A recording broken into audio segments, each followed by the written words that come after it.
Solo éramos dos grupos españoles los que estábamos en el cartel, todos los demás eran guiris. Entonces, claro, nosotros nos metieron en la Green Room, o sea, en la zona de camerinos. Entonces, claro, nosotros estábamos con Metallica. Mi primer contacto con el mundo del cine fue ese. O sea, yo llegué de asistente personal de un tipo de Hollywood. Es que la liamos muy parda porque la secuencia era tosar con un chaleco bomba, con una tanqueta detrás, con un tal... Entonces de repente, claro, miraban, veían que pasaba una tanqueta de la Guardia Civil y se callaban. Y tal. Todo el mundo se quedó mirándome y diciéndome, o sea, diciendo, ¿y este quién es?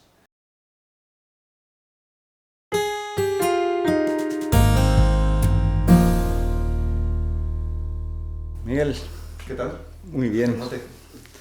Muchas gracias por venir, por ser mi primer invitado en este proyecto que me hace muchísima ilusión. Sabes que hace años que lo tengo en mente, pero por miedo, por tontería, yo qué sé, ahí se ha quedado.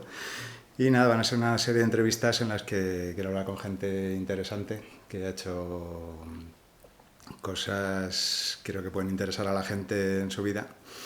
Y en tu caso me interesa cómo fueron los años estos de niñez y de adolescencia cuando no sabes qué hacer y tal. O sea, ¿tenías ya claro que querías hacer algo artístico? Bueno, lo primero, muchas gracias por pensar que soy alguien interesante. La verdad es que me siento muy halagado, y más viniendo de ti, que eres una persona muy interesante. Pero bueno, pues realmente,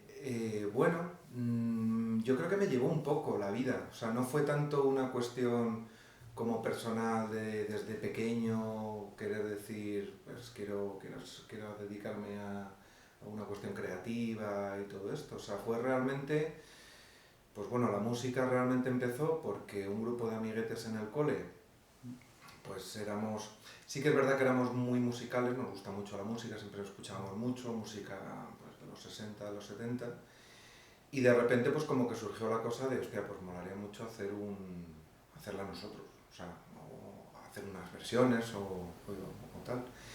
Y, y entonces éramos 4 personas y 4 queríamos tocar la guitarra, entonces pues, Un clásico, sí. un clásico, hubo que hacer un poquito de elección. Y a mí, bueno, a mí sí que me gustaba la batería, pero bueno, como concepto yo no tenía ni idea de lo que estaba hablando. Estoy hablando que yo ahí tenía pues 11 años, 12, bueno sí, 12 años. O sea, esto fue con 12 años. Entonces de repente, pues bueno, empecé un poco a practicar en una escuela. Durante los 2, 3 primeros años no tenía batería, entonces era como muy complicado todo. Y, y bueno, pues empecé un poco así, o sea, no fue tan premeditado, exacto. Lo que pasa que es verdad que una vez empecé, ya sí que me di cuenta pues que me gustaba mucho y que era lo que realmente me llenaba. De hecho, a mí me ha pasado, yo era muy mal estudiante en el instituto y tal, pero por ejemplo batería pues estudiaba, porque sí que es verdad que mis padres, la suerte que tuve, que me dijeron, oye, pues muy bien, pero estudia música, o sea, sí, aprende bien, apréndelo bien. Y entonces sí que estudiaba, y por ejemplo pues yo me notaba eso, que a lo mejor pues estudiar matemáticas me costaba muchísimo, pero me pasaba horas estudiando batería y no practicando todo esto, y no me costaba tanto. Entonces ahí sí que me di cuenta de que, bueno, pues que a lo mejor era por donde tenía yo que ir tirando, era un poco la idea. ¿Y qué baterías, que yo también sabes que soy Sí. muy de música, qué baterías son tus héroes de la época? Sé que hay muchos, que hay cientos, pero... Hay muchos, hay cientos. A mí de empezar, ya te digo que como yo empecé escuchando mucho rock de los 60, de los 70, y para mí yo creo que es una de las personas que ha inventado un poco la batería de rock actual. O sea, el batería de Bonzo, el batería de Led Zeppelin, John Bonham, sí, para mí es un poco el que cambió el paradigma, además de la forma de que se tocaba la batería, porque antes era como todo mucho más suave y sin ponerme técnico ni cosas de estas, pero era como mucho más aéreo, o sea, todo tocar los platos y todo. Y John Bonham lo bajó a tierra, y teniendo en cuenta que eran ritmos muy contundentes y muy a favor de la canción, o sea, para que la canción andase y sobre todo fuertes. De hecho hay una historia que no sé si será verdad, pero que se cuenta, que grabando en el estudio, los aparatos, o sea, los micrófonos que tenían saturaban porque nadie había tocado tan fuerte la batería. Entonces tuvieron que alejar los micrófonos de la batería para poder grabarle porque no se había tocado hasta entonces. Qué bueno. De hecho tuvieron que cambiar la batería por él porque los herrajes no aguantaban, o sea, todo. Y ese es un poco como que la batería rock, digamos, para mí.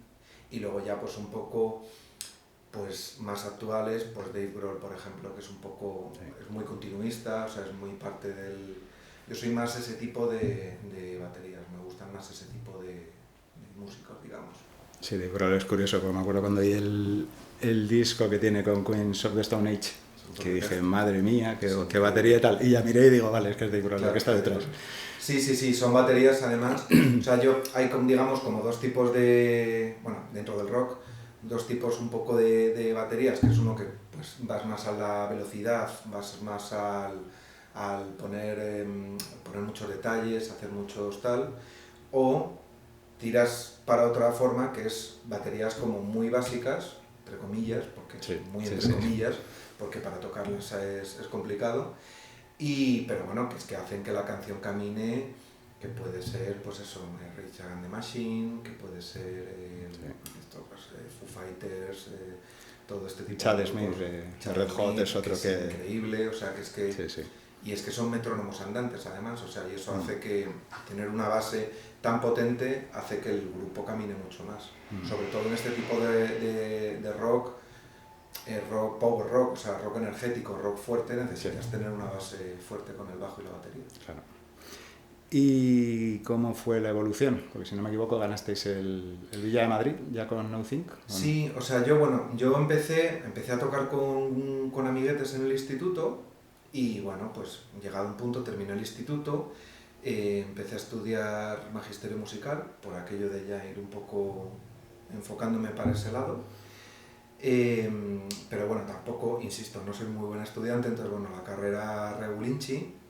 Estuve un tiempo en Estados Unidos, en San Diego, y a la vuelta pues estaba un poco ese momento que yo creo que nos pasa a muchos de estar con 19, 20, 21, que no sabes muy bien para dónde caer. Y entonces, bueno, ahí como que ya tomé la decisión, y mis padres me ayudaron mucho, de decir, bueno, pues voy a ir con la batería y voy a ir a tope con ella. Fue cuando empecé a estudiar en el Conservatorio de Percusión, estudié en el Conservatorio del Escorial, estuve también en la Escuela Creativa de Jazz de Madrid, que es bastante guay, de hecho aprendí un montón con ellos. Sí, las baterías de jazz son, te llegue más o menos al jazz, cualquier instrumentista de jazz te hace lo que quieras, o sea, quiero decir, es como... O sea, sí, otro nivel, sí. Sí, o sea, para llegar allí es imposible, pero al revés es... Pero es verdad que me aportó mucho, aunque yo tocase rock, o yo tocase pop, o yo tocase lo que fuese, pero me aportó mucho para abrir la cabeza y evidentemente aprendí un montón. Y en ese momento me puse a buscar grupo por segunda mano. O sea, así de... Sí, claro, porque Internet no era tan potente, y buscando por segunda mano encontré a estos dos chicos que estaban buscando batería porque se les había ido el suyo, que era Nothing, y que era el grupo con el que empecé. Vamos, con el que nos fue bastante bien. Y justo de la que entré yo, ellos acaban de grabar una maqueta, y con esa maqueta ganamos el Universimat. Yo creo que fue un concurso que había de un festival en la Complutense, que el premio era grabar una maqueta bien grabada en Valencia. Y por allí que nos fuimos. Y ahí empezó un poco todo ese mundo del grupo de Nothing. Vamos, de ahí ya... ¿Y cómo son los comienzos cuando eres profesional y luego hay una cosa, vamos, ya la poca experiencia que tengo tocando, que tenemos un grupo de versiones, como sabes, que el momento que estás en el escenario es hora y media, 2 horas, es una gloria, pero hay que llevar los cacharros, hay que traerlos, todo es batería y hay que moverlo, no tienes equipo para que lo cargues, supongo. Es duro, es muy duro, evidentemente, y luego además nosotros tuvimos una grandísima suerte, que es que nos fue bastante bien, o sea, dentro de la escena underground y todo esto. Sí. Pero es verdad que nosotros los años buenos y potentes, pues es que estábamos saliendo prácticamente todos los jueves de Madrid y volviendo los domingos para moverte por Madrid, o sea, por España, perdón. Y bueno, pues, o sea, evidentemente el subirte al escenario es maravilloso y todo esto, pero sí que es verdad que tienes que conducir 600 kilómetros, tienes que llegar, tienes que descargar todo, tienes que montar. Sí que es verdad que yo creo que tuvimos la suerte y que conseguimos hacerlo, que siempre teníamos a gente que venía un poco con nosotros para echarnos una mano. Al principio era pues, el típico amiguete, colega que no tiene nada que hacer y oye, pues súbete con nosotros. Luego sí que intentamos profesionalizarlo un poco, entre comillas, cuando empezamos un poco a que nos fuese un poquito mejor. Y era duro, era bastante duro. Lo que pasa que es verdad que sin querer sonar pretencioso ni nada de esto, pues de repente, o sea, yo tengo como momentos marcados en mi cabeza de pues irte a tocar a Valencia, que dices tú, pues es que en Valencia que va a estar, y de repente una sala llena, una sala pequeña, pero una sala llena, y de repente estar tocando, y que de repente la gente empieza a cantar las canciones, y tú los oyes. Entonces de repente era, de hecho es que tengo un recuerdo muy bonito con Juan, con el guitarrista, que estaba cantando y se me giró, ¿sabes? ¿Lo estás oyendo? ¿Sabes? O sea, fue como... Entonces de repente con eso coges energía pues para chuparte luego 2.500 kilómetros más y aguantarlo. Claro. Y luego es verdad que, a ver, te lo pasas muy bien, o sea, también hay una edad, o sea, quiero decir, pues ya a lo mejor ahora me costaría un poquito más, pero con 20 años pues tienes toda la energía y te apetece disfrutarlo y conoces a un montón de gente y viajas un montón, o sea, tienes como todo este tipo de cosas que aportan mucho y está muy bien, o sea, yo no lo cambiaría por nada, vamos. Sí, joder. Me acuerdo de las 2 o 3 veces que os vi en su momento. Una de ellas me impresionó mucho porque abríais para Biffy Clyro, que son unos tíos que, para el que no lo conozca, es uno de mis grupos favoritos, y gente que llena Wembley. Sí. Entonces creo que ahí no habían pegado el petardazo todavía, porque era una sala relativamente pequeña, creo que por Moncloa. Sí. ¿Y con qué gente te has cruzado? Porque seguro que habéis tenido conciertos con... De hecho, con Biffy Clyro tuvimos una historia muy divertida, porque tocamos en la Penélope, yo creo que era, concierto con ellos en Madrid. Y bueno, con Biffy Clyro es que tenemos una historia, porque una revista que nos eligió disco del año nacional y a ellos les eligió disco del año internacional. Y en estas cosas que nos pasaron así como muy locas, nos llevaron a Dublín a hacernos una sesión de fotos con ellos. Entonces allí nos conocimos, o sea, de hablar con ellos y tal, a pesar de que nosotros ya éramos fans suyos. O sea, nosotros habíamos ido a verlos en la sala pequeña, no sé en qué sala, no me acuerdo qué sala era de Madrid, pero una sala súper chiquitita. Y entonces pues ya hablamos con ellos tal, y ya abrimos para ellos tal. Y entonces después de abrir para ellos en Madrid, nos dijeron, pues tenemos 3 fechas, que era, no me acuerdo, era Bilbao, empezamos en Bilbao, Madrid y Barcelona me parece que era. Y recuerdo que de aquella ellos ya venían, o sea, ya eran, pues venían con su autobús de gira, con sus 5 o 6 Rudis, que les montaban todo, o sea, como muy bien, un pifostio de luces súper chulo, todo muy bien. Y me acuerdo que tengo todavía esa cosita de orgullo, que abrimos para ellos y se picaron. O sea, porque claro, es verdad que nosotros siempre intentábamos dar siempre el mejor bolo que pudiésemos y tal, pero claro, de repente tocar con gente con la que admiras y qué tal, pues fue como y es verdad que dimos un bolazo. Y luego nos lo decían pues íbamos, o sea, estaban ellos como diciendo, bueno, pues estamos en Bilbao, una ciudad para ellos un poco random y tal, pero de repente estos cabrones han dado un bolazo y dieron un bolo ellos alucinante, o sea, tuvo como un poco ese pique sano y un poco, o sea, pique muy guay, y entonces eso pues hombre te llena, o sea, a mí por ejemplo me ilusionó un montón de decir, joder, una persona a la que respeto tanto, que peguen, ¿sabes? Que se interesen tanto, sí. Y luego así de gente así, pues mira, tocamos en un festi, bueno, de hecho esa fue muy divertida con Biffy Clyro, tocamos en un festi que se llama el Electric Weekend, que fue un festi que se hizo en Getafe, y que los cabezas de cartel eran, o sea, era de broma, era Metallica, era Rage Against the Machine, tocaba Offspring, tocaban Biffy, Iggy Pop, o sea, era como loquísimo. No está mal, ¿no? Y de hecho, solo éramos 2 grupos españoles los que estábamos en el cartel, todos los demás eran guiris. Entonces, claro, nosotros nos metieron en la Green Room, o sea, en la zona de camerinos. Entonces, claro, nosotros estábamos con Metallica, o sea, Metallica estaba ahí.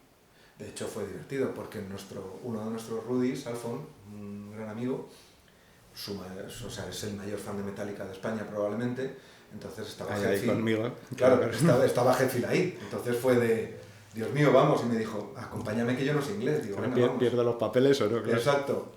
Entonces fuimos los dos y le dije, digo, bueno, disculpe, tal, en inglés. Digo, disculpen, una foto tal, y nos dijo, ahora en un momento. Y dijimos, bueno, pues ya está. No No va a haber foto tal. Nos fuimos, una cerveza, no sé qué, no sé cuántos, y al cabo de 10-15 minutos le tocan así el hombro, a la botella es Hetfield, le hice la foto. Y esa foto es maravillosa, o sea, no te vas a imaginar, o sea, mi colega tiene una cara de tonto que no puede con él, ¿sabes? O sea, es como... Y eso fue pues como cosa divertida. En ese festival también me acuerdo que fui a los baños, fui a mear, y estaban los urinarios de pie, entonces estaba así, y de repente como que noto una cosa amarilla, miro así y es el cantante de Offspring con su pelo amarillo, rubio, platino. Sí. Entonces, Dexter, ¿no? Sí, Dexter, algo así. Sí. Y en esa, por ejemplo, en ese festival estuvo muy divertido porque tocaban Rage Against the Machine, que además era su vuelta después de que se habían retirado, tenían como un rollo así. Entonces cuando tocaban ellos, como que se blindaba el escenario grande, no podías, aunque tú fueses artista y no sé qué, no sé cuántos, pero no podías pasar con el pase. Y hablando con el batería de Biffy Clyro, que éramos los dos, claro, de repente decir, es que, o sea, Rage Against para mí era uno de los grupos más importantes y tal, y dijimos, nos tenemos que colar como sea, o sea, yo quiero verlos. Para mí también son de los... Yo quiero estar dentro de eso. Y me acuerdo con él que nos colamos, el batería de Biffy Clyro y yo, por el foso de, bueno, la liamos un poquito parda para entrar, y al final pues los vimos en el foso de fotógrafos, aquí, o sea, como que fue como un día bastante... tocaba Queens of the Stone Age también, y estuvimos en el camerino con Josh Homme tomándonos una cerveza, o sea, como cosas muy locas, o sea, fue... Algo haríais bien para... Bueno, no lo sé, pero bueno, ahí estuvimos. Yo sí, vamos, yo de hecho me sigo poniendo de vez en cuando vuestra gracias. música y creo que toca bajo Los Ángeles la batería, vamos, sin peloteo, pero es que es verdad. ¿Y cómo fue la transición a lo que haces ahora? ¿Cómo se acabó el grupo? Pues fue un poco... No fue buscado tampoco, igual que la de la música, tampoco llegué de una forma como premeditada y tal, pero sí que es verdad que empecé a trabajar como tour manager de grupos, de varios grupos, es un poco importantes, porque al final la música, aunque nos iba bien, pero la música y más actualmente más aún todavía, y underground evidentemente, sin irte a las grandes firmas,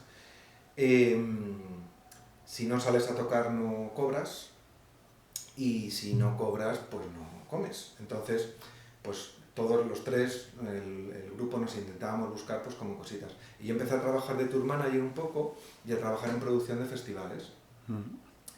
Entonces, bueno, pues empecé como un poco por ahí a moverme tal, y es verdad que yo tengo un recuerdo que era llevando en la furgoneta a la banda de Estopa, que evidentemente la banda de Estopa eran el tope, y bueno, por ahí siguen, el tope de músicos de estudio de este país, o sea, eran como gente súper importante.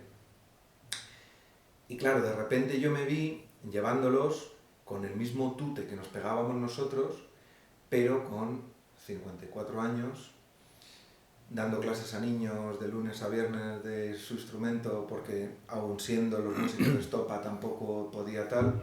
Entonces ya ahí como que me hizo un clip de decir, esto está guay, me lo estoy pasando muy bien, pero igual el mundo de la música es muy complicado, porque al final es verdad que vivan muy bien, viven 10 personas, o sea, 10 grupos o 10 tal, y el resto no hay un término medio, no hay un... Sí, me mantengo. O sea, o vas súper a tope o es muy complicado tener un término medio.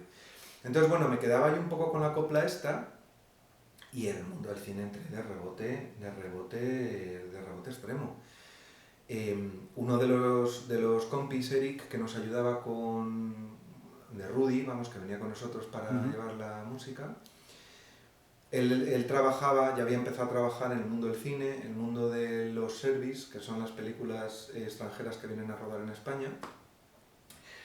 Y justo, pues, había un service aquí en Madrid que se estaba rodando y había un actor de Hollywood, bastante conocido, que había tenido un asistente personal y no le había funcionado, había tenido otro y tampoco le había funcionado, y estaban como un poco desesperados por buscar a alguien, y le preguntaron a Eric, le dijeron, oye, ¿tú conoces a alguien que pueda hacer un poco esto?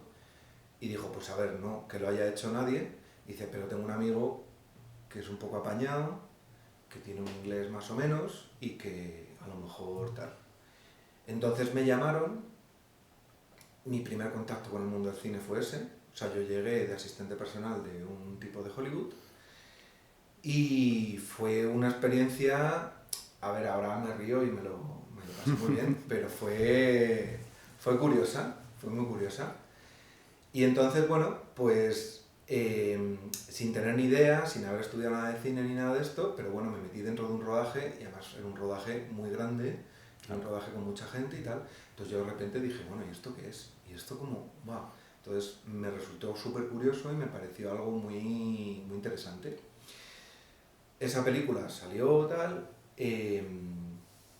una vez terminamos, el director de producción, que digamos que es como el puesto más alto dentro de los técnicos, es como el que hace todo el equipo, terminó la peli y me vino, me dio un abrazo y me dijo, muchas gracias, sin ti hubiese sido mucho más difícil.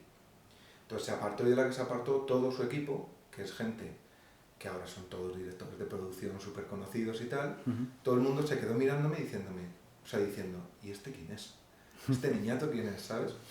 Entonces de ahí, pues de repente me empecé a enganchar, empecé a trabajar con unos, empecé a trabajar con otros, y luego el mundo del cine, sí que es verdad que puedes estudiar cine, puedes estudiar producción, puedes estudiar dirección, pero es un trabajo muy artesano, o sea, es un trabajo en el que empiezas de meritorio, que es como un becario, entonces pues te vas empapando de todo, tienes que estar muy atento, tienes que estar aprendiendo todo lo que puedas, y pues luego vas siendo auxiliar, vas siendo ayudante, jefe de localizaciones, jefe de producción, que es en lo que estoy yo ahora. O sea, es un proceso bastante, bueno, tener un puntito de suerte, porque es un mundo complicado, es complicado entrar, como muchos de estos, pero bueno, es un mundo curioso, la verdad. Sí. Quería hablar un poco de la localización, porque sí entiendo que has estado años, usted va a trabajar en el Ministerio del Tiempo, también has hecho mucha tele. Bueno, antes de pasar a eso, ¿qué diferencias gordas hay entre la tele y entre las series y el cine? Pues realmente, cuando yo empecé hace 17 años, madre mía. 16, 17 años empecé una cosa así.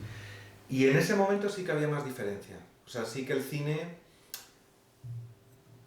también había un poquito de... Yo es que soy de cine. Y los de la tele como que los menospreciaban un poco, todo este tipo de cosas. Lo que pasa es que eso cambió mucho con la llegada de todas las plataformas. O sea, todo Netflix, HBO, todas estas han hecho que pegue un salto cuantitativo todo el tema de las series extremo. O sea, hemos pasado de hacer las series en plató, sitcom, o sea, formato sitcom de cámaras, más de programa de tele, a te vas a un exterior y tal. Y es verdad que a día de hoy no hay tanta diferencia entre producción de cine y producción de serie. Quizá todavía se mantiene un poco los tiempos más relajados en cine, ligeramente más relajados, porque al final lo que da, una de las cosas que da la calidad de un producto, o sea, la típica cosa esta que tú ves un frame o ves un segundo, 2 segundos de una pelea americana y de una europea o una española y tú los diferencias, o sea, con un solo frame. Y al final es verdad que toda la técnica es prácticamente la misma, o sea, la cámara es la misma, los aparatos eléctricos es la misma, es muy parecido. La gran diferencia es el tiempo. O sea, ellos de repente, pues para una secuencia tienen un día o tienen un día y medio, mientras que en España hacemos 2 secuencias al día. Entonces, para iluminar, para preparar, para todo eso, eso se nota muchísimo. Entonces, sí que quizá todavía en el cine se cuida un poquito más esos tiempos, pero depende de la serie, depende de la peli, o sea, ahí todavía se está muy mezclado. Y de hecho los técnicos, tanto los técnicos como los actores, ya se han fusionado, o sea, ya no hay diferenciación. Sí, eres un operador de cámara de tele, o sea, de serie o de cine, no vienes de... También cambió mucho con el negativo, claro, antes se rodaba cine negativo y tele se grababa en digital. Ahora ya prácticamente, a no ser que sea una cosa como puntual y por un gusto especial del director o la directora, es todo en digital. Entonces eso facilita mucho todo el proceso, es como mucho más orgánico, más tranquilo. Y cuando llegaste al top, digamos, de los puestos técnicos en director de producción, no sé en cuántas, pero sí seguro que en China has estado. Sí. Es una peli que, por cierto, me encantó. ¿Cómo lográis gestionar? Porque vamos, en animación nos pasa que nos pasa de todo haciendo la película y estamos todos en nuestra casa con un ordenador. Sí. ¿Cómo se lleva el gestionar todo? O sea, el clima, el que no se me ponga enfermo uno. A ver, es bastante complicado. De hecho, por eso te digo que tú puedes estudiar, pero al final lo que te va a dar la experiencia no va a quedar como muy clásico esto de lo que no... La experiencia es lo que... Sí. Pero es verdad que tú cuando vives tu primera situación de tener que cancelar un día de rodaje o tener que mover un día de rodaje a 2 días vista por lluvia, pues el primer día gritas y te tiras de los pelos, el segundo solo gritas y el tercero solucionas. O sea, al final, ¿no? vas un poco ganando con eso. Y entonces un poco lo que nosotros intentamos hacer, sobre todo desde producción y dirección, que son un poco los 2 grandes departamentos del audiovisual, tenemos una preparación, tenemos unos meses de preparación bastante potentes, o sea, solemos tener, pues depende del puesto en el que estés, pero como jefe sí que puedes tener como 1.5 del tiempo de rodaje, de preparación, o sea, si tú tienes, me lo invento, Sí. Tienes un mes de rodaje, pues tienes un mes y medio más o menos de rodaje, o debería ser así, siempre se recorta, bueno, son peleas. Sí, sí. Tú en esa preparación lo que haces es prepararte para todo, para que luego cuando pase lo que no estás preparado, pues todo lo demás lo tengas, o sea, no sé si me explico. Sí. Que cuando de repente pues el actor haya cogido frío y no pueda grabar ese día porque tiene afonía, no te falte que no tengas el catering cerrado. O sea, que el problema que tengas ese día sea eso. Entonces vas y lo solucionas como puedas, ¿sabes? Cambiando las secuencias que se ruedan, haciendo cualquier otra cosa. Pero que todo lo demás, digamos, lo tengas preparado. Y lo que te digo, o sea, es que queda como muy así de cuñado y de señor mayor, pero es verdad que la experiencia te hace que te lo tomes de otra forma y bueno, Claro.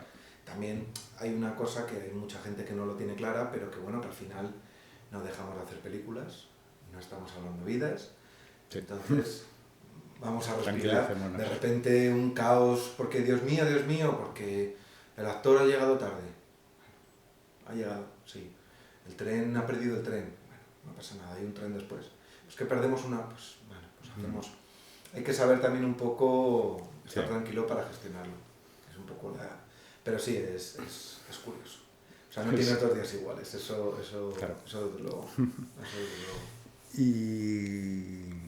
¿Y qué te iba a decir? ¿Cómo fue, vamos, de las cosas más aparatosas de películas en las que has trabajado? Recuerdo Cerrar la Gran Vía. Se me acaba de olvidar el título de la película, tiene narices, pero... Todos los nombres de Dios. Todos los nombres de Dios. De Carpasolo.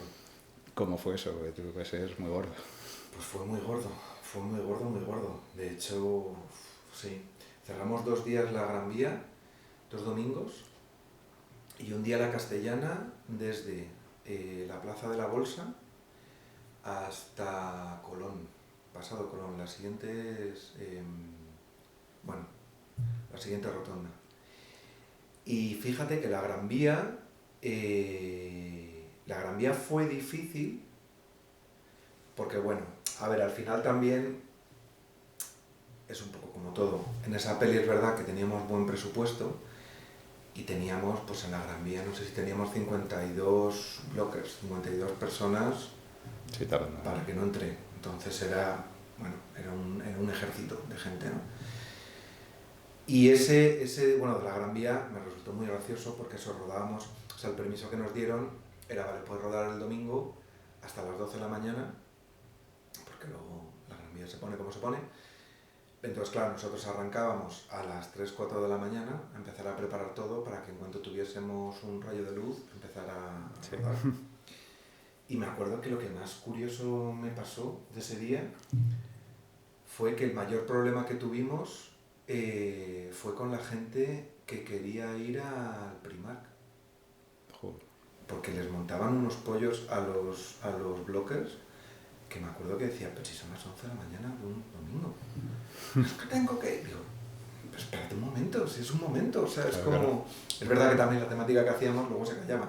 Porque es que la haríamos muy parda porque la secuencia era tosar con un chaleco bomba, con una tanqueta detrás, con un tal... Entonces de repente, claro, veían que pasaba una tanqueta de la Guardia Civil y se callaban. Se achantaban un poco.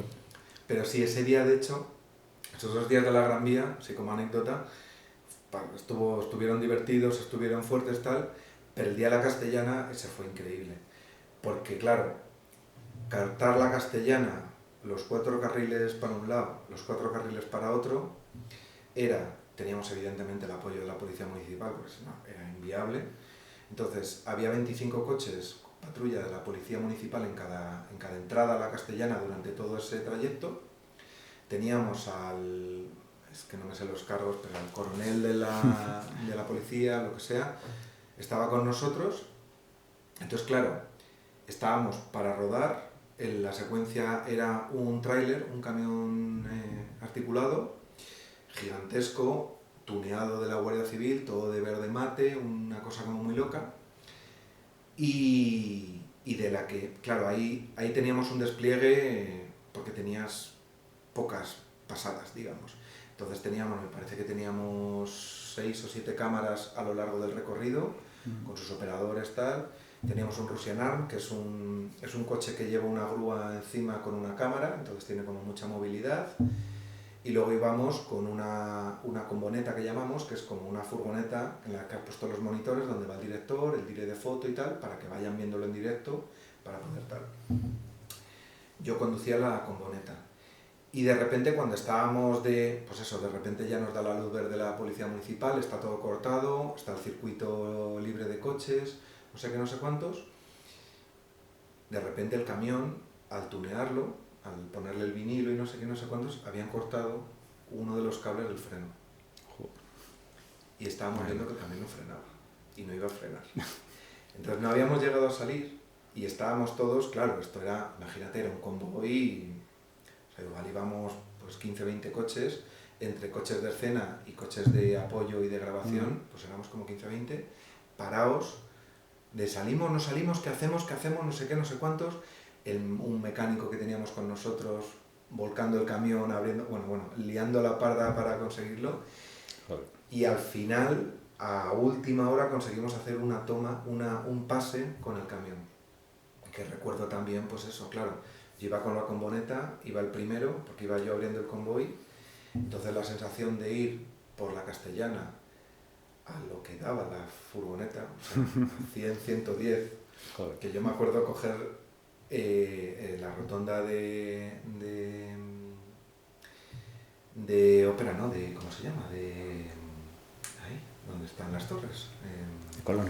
De Colón. O sea, yo recuerdo coger la rotonda de Colón, que es una rotonda de 4 carriles, o sea, no hay casi curva, pero decir, uy, que se me va la furgo, o sea, como... Sí, sí. Entonces, bueno, son cosas de mucha adrenalina y son cosas bastante chulas. O sea, Pero sí, son... Lo que pasa que eso, claro, eso fue un día de los que luego duermes muy bien, porque Sí, si hay dejas salir muchísima todo bien. preparación. O sea, si puedes salir mal cosas en un rodaje, en un interior de una casa, no te quieres ni imaginar lo que puede pasar, claro, cuando tienes un rodaje en un exterior, cortando y con todo esto. Pues no te quito mucho más tiempo porque sé que te vas... que empieza el rodaje en breve.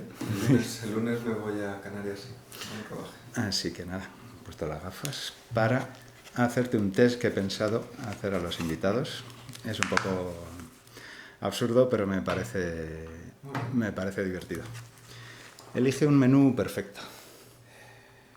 Soy muy básico. Entonces, Como yo. De repente, una muy buena hamburguesa con unas muy buenas patatas y una Coca-Cola, pa'lante. Vamos. Perfecto. Facilito. ¿Beatles o Rolling Stones? Beatles. Sí, Beatles me marcaron mucho. Sí, Beatles. Perfecto. Una película. Estás jodida. Durante muchos años, y yo creo que podría mantenértelo ahora mismo, te diría León el Profesional. León el Profesional Sí. me encanta. Joder. Me parece una película redonda. Espectacular. Genial. Dado que es mi gremio, una película de animación. Pues una, no sé si conoces, que se llama Tadeo Jones. No sé si sabes cuál es. Creo que sí, La creo verdad que es sí. Es una maravilla. Bueno, gracias. Pues... Hombre, no, de verdad te lo digo, además, ¿eh? No es... Vale. Si no tuvieras ningún tipo de problema de presupuesto y excluyendo casas Ajá. y sitios para habitar, ¿qué te comprarías si no tuvieras ningún problema de dinero? Pues te diría una cosa como que tengo así, como que me gustan los coches clásicos. Entonces de repente, o sea, de tener dinero de esto de Sí, da igual, da igual, o sea, exactamente. de da igual, pues un coche clásico chulo, un Porsche 911, una cosa así como antigua, bonita. Muy bien. Una canción, te sigo poniendo difícil. Hostia, esta también es muy jodida. Bueno, mira, por lo que hemos hablado antes, una canción que creo que resume mucho, te diría Kashmir de Led Zeppelin. Porque la batería de esa canción es increíble y es súper simple, pero te lleva, es maravillosa esa canción.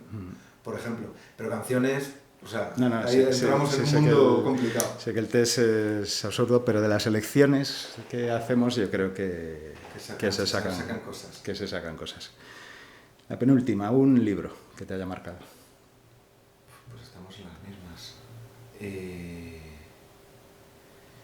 Un libro que me marcó, que lo leí además siendo muy jovencito y que me dio duro, fue Ensayos sobre la ceguera de Saramago. O sea, me marcó bastante. Te podría decir ese, pero lo mismo. Es que sí. Hay mucho. Y finalmente, ¿qué es la felicidad para ti? Cuando la encuentras. Pues a ver, sin querer sonar así como muy repipi ni muy tal, pero estar tranquilo con gente a la que quieres, en una terracita tomándome una cerveza, si no es la felicidad, está muy cerca. Sí, para mí es la tranquilidad. La tranquilidad. Las pocas veces que estamos tranquilos en la vida es una gozada. Correcto. Miguel, muchísimas gracias de nuevo. Muchísimas gracias a ti, Jaime. Y un placer, tío. Muchísimas gracias. A ti. Lo importante es que saludes. ¿Tú te crees que en el nadie pasa esto? Sí. Hombre, en el nadie Hombre, prácticamente Andreu se va al baño no viene, no arranca. y en Ilustres... Vamos al inicio y ya está. Es un inicio claramente. Vale.